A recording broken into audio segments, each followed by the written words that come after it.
ముఖ్యంగా 2047 కల్లా $3 ట్రిలియన్, అదే 2033 లోపే అంటే $1 ట్రిలియన్.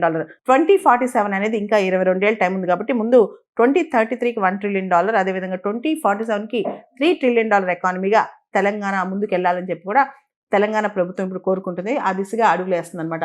ముఖ్యంగా మొట్టమొదటి రోజు తెలంగాణ రైజింగ్ గ్లోబల్ సమ్మిట్ లో కొన్ని సెక్టర్స్ మీద ఎక్కువ ఫోకస్ వచ్చింది. డీప్ టెక్నాలజీ కావచ్చు, ఫ్యూచర్ సిటీ అండ్ ఇన్ఫ్రాస్ట్రక్చర్ కావచ్చు, renewable energy, power security, aerospace, defence, logistics, advanced manufacturing and core industries వీటిలో బాగా పెట్టుబడులు కనిపిస్తున్నాయి. అంతేకాదు మనం చూస్తే కనుక అతిరథ్ హోల్డింగ్స్ వాళ్ళు తెలంగాణలో 4,000 కోట్లు ఇన్వెస్ట్ చేయాలనుకుంటున్నారంట.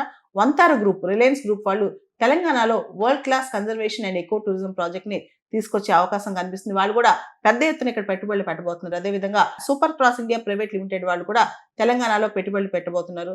దాంతోపాటు మనం చూస్తే Salman Khan ventures private limited వాళ్ళు క్రియేటివ్ ఎకానమీ మెగా ప్రాజెక్ట్ కూడా దాదాపు 10,000 కోట్లు తెలంగాణలో పెట్టుబడి పెట్టాలన్న ఆలోచనలో ఉన్నారు. దాంతోపాటు అపోలో హాస్పిటల్స్ కావచ్చు, యూనివర్సిటీ ఆఫ్ లండన్ కావచ్చు, వీళ్ళందరూ కూడా హైదరాబాద్లో ఇన్వెస్ట్ చేయనున్నారనమాట.